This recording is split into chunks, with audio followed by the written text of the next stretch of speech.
नमस्कार दोस्तों, स्वागत है आपका हमारी 23 अगस्त 2020 की रेसलिंग रिपोर्ट में, जहां पे हमारी कवर स्टोरी रहेगी रोमन रेंस और ब्रॉक लेसनर की WWE रिटर्न अपडेट। साथ में हम यहां पे AEW और NJPW के बारे में भी बात करेंगे। क्या जॉन मॉक्सली अपनी चैंपियनशिप हारने वाले हैं?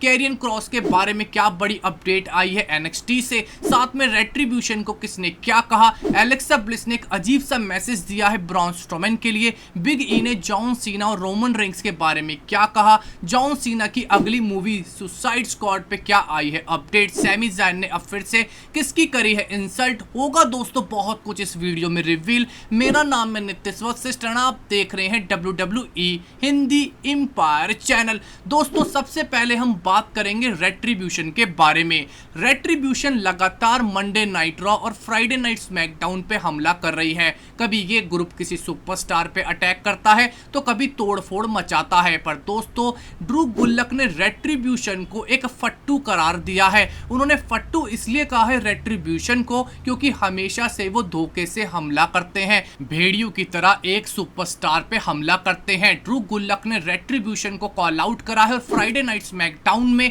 कहा है बैक डोर से मत आना, फ्रंट डोर से आना, मैं तुम्हारा इंतजार करूंगा। यानी कि दोस्तों फ्राइडे नाइट स्मैकडाउन पे अब हमें रेट्रिब्यूशन वर्सेस WWE का रोस्टर बहुत जल्दी देखने को मिलेगा।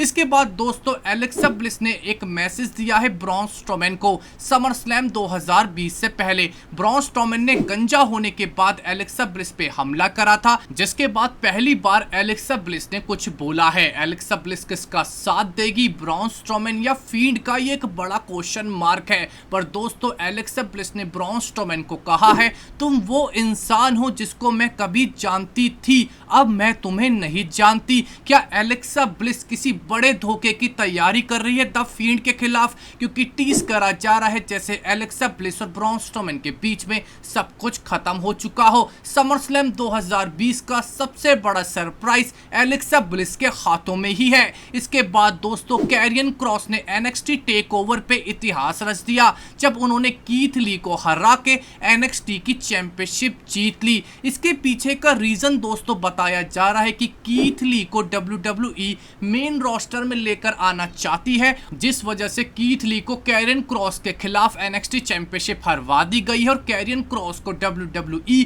Next big star of NXT के रूप में देख रहा है। यानी कि कैरियन क्रॉस बहुत जल्दी हमें NXT को लीड करते हुए दिखेंगे। दोस्तों साथ में एक बड़ी अपडेट की इस मैच के दौरान कैरियन क्रॉस को सीरियस इंजरी हुई है और शायद अब NXT को चैंपियन को कुछ टाइम के लिए NXT से दूर भी रहना पड़ सकता है। इसके बाद दोस्तों ट्रिपल एच ने एक बड़ी अपडेट दी पैट मैकेफी के बारे में। क्या वो WWE के सुपरस्टार बने रहेंगे?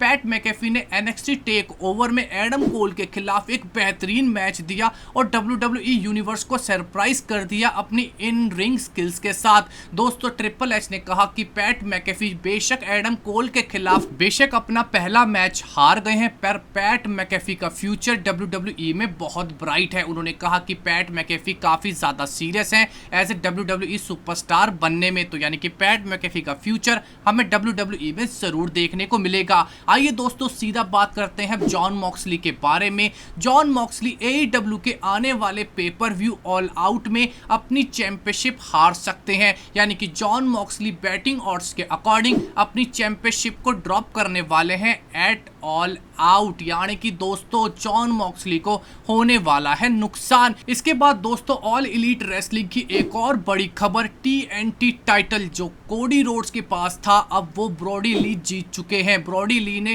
कोडी रोड्स को हरा के TNT चैंपियनशिप जीत ली है। ब्रॉडी ली के साथ डार्क ऑर्डर ने सबसे बड़ी बात कोडी रोड्स पे भी हमला करा और उनकी 5 ब्रांडी रोड्स पे भी हमला करा। यानी कि ब्रॉडी ली AKA लूक हार्पर का फ्यूचर हमें अब AEW में ब्राइट होता हुआ दिख रहा है। इसके बाद दोस्तों बिग ई ने क्या कहा कोफी किंगस्टन के बारे में, जो काफी हद तक मुझे भी सही लगा। कोफी किंगस्टन अपनी WWE चैंपियनशिप ब्रॉक लेसनर के खिलाफ सिर्फ 9 सेकंड में हार गए थे। कोफी किंगस्टन ने रेसलमेनिया 35 पे ये चैंपियनशिप डैनियल ब्रायन को हरा के जीती थी। दोस्तों बिग ई के अकॉर्डिंग ब्रॉक लेसनर के खिलाफ WWE ने जब कोफी किंगस्टन को सिर्फ 9 सेकंड में हरवा दिया तो वो कोफी किंगस्टन किंगस्टन के लिए बेहद डिसरिस्पेक्टफुल था। बिग ई तो यहां तक कह गई कि अगर मुझे ब्रॉक लेसनर के खिलाफ 9 सेकंड में हरवाया गया होता तो शायद वो मेरा आखिरी मैच होता, जिसके बाद मैं WWE से रिटायर भी हो जाता। यानी कि बिग ई को बिल्कुल भी पसंद नहीं आई थी कोफी किंगस्टन और ब्रॉक लेसनर की बुकिंग, जहां पे कोफी किंगस्टन को 9 सेकंड में अपनी चैंपियनशिप हारनी पड़ी थी। इसके अलावा दोस्तों बिग ई को काफी ज्यादा गुस्सा क्रिटिक्स के ऊपर भी आ रहा था, जो उन्हें कह रहे थे कि बिग ई को रोमन रेंस और जॉन सीना जैसा बनना चाहिए, उन्हें रिंग में मजाक नहीं करना चाहिए और उन्हें एक सीरियस सुपरस्टार बनना चाहिए। बिग ई ने कहा कि मुझे रोमन रेंस और जॉन सीना जैसा नहीं बनना, मुझे यूनिक बिग ई जैसा बनना है। और बिग ई बिल्कुल सही भी है, बनो तो यूनिक बनो, किसी की कॉपी क्यों बनो। इसके बाद दोस्तों रिवील हो गया है कि सुसाइड स्क्वाड में जॉन सीना पेस मेकर का रोल अदा करेंगे, यानी कि जॉन सीना की एक और बड़ी हॉलीवुड की मूवी हमें जल्द ही देखने को मिलेगी, जहां पे जॉन सीना पेस मेकर का रोल अदा करेंगे। इसके बाद दोस्तों सैमी ज़ायन ने फिर से इंटरकॉन्टिनेंटल टाइटल को लेके क्या कहा। सैमी ज़ायन ने एजे स्टाइल्स और जेफ हार्डी दोनों को एक ही बात कही, AJ Styles can go to hell, Jeff Hardy can go to hell, Critic can kiss my ass, everyone leave me alone। Sammy Zayn दोस्तों काफी ज्यादा गुस्सा है तब से जब से WWE ने उनसे उनकी चैंपियनशिप छीनी थी, क्योंकि कोविड-19 की वजह से वो WWE में परफॉर्म ही करना नहीं चाहते थे। अब जब भी कुछ इंटरकॉन्टिनेंटल चैंपियनशिप में होगा सैमी ज़ायन को गुस्सा आएगा, और जिस दिन ये रेसलर वापस आएगा मुझे पूरी उम्मीद है कि ये इंटरकॉन्टिनेंटल चैंपियनशिप के लिए ही लड़ेगा। इसके बाद दोस्तों बात कर लेते हैं कि समर स्लैम 2020 के बाद हमें अगला पेपर व्यू देखने को मिलेगा पेबैक 2020। दोस्तों एक मैच जो इस पेपर व्यू के लिए ऑलरेडी बिल्कुल कंफर्म और बुक्ड लग रहा है वो है Matt Riddle versus king Corbin का। यानी कि दोस्तों मैट रिडल को अपना बदला लेने का पूरा मौका मिलेगा किंग कॉर्बिन के खिलाफ पेबैक 2020 पे। इसके बाद दोस्तों बात करते हैं कि बैक स्टेज रोमन रेंस और ब्रॉक लेसनर की रिटर्न अपडेट क्या आई है। दोस्तों ब्रॉक लेसनर के बारे में यही कहा जा रहा है कि ब्रॉक लेसनर अभी कोई रिटर्न नहीं करने वाले। ब्रॉक लेसनर ने तो अभी तक WWE के किसी भी बात का जवाब नहीं दिया है। बैक स्टेज रोमन रेंस और ब्रॉक लेसनर का दोनों का ही सितंबर 2020 तक की किसी भी स्टोरी लाइन में नाम तक नहीं लिया जा रहा।